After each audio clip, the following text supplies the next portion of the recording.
এই জন্য আমি বারবার আপনাদেরকে মনে করে একটা কথা, আমার জীবন থেকে উপলব্ধি করি একটা কথা, যে একমাত্র আল্লাহ ছাড়া এই পৃথিবীতে এবং পরকালে আমাদের আপন বলে কেউ নাই।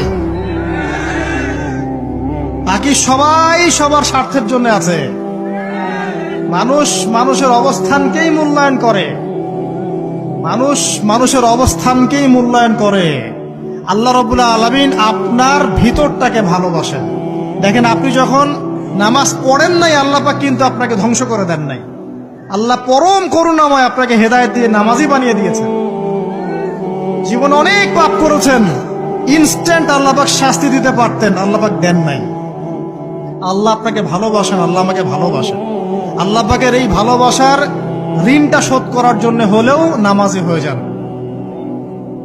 আল্লাহর পথে ফিরে আসেন, দিনের জন্য কিছু করেন, দিনের ফিকির করেন, পড়াশোনা করেন। প্রিয় ভাই।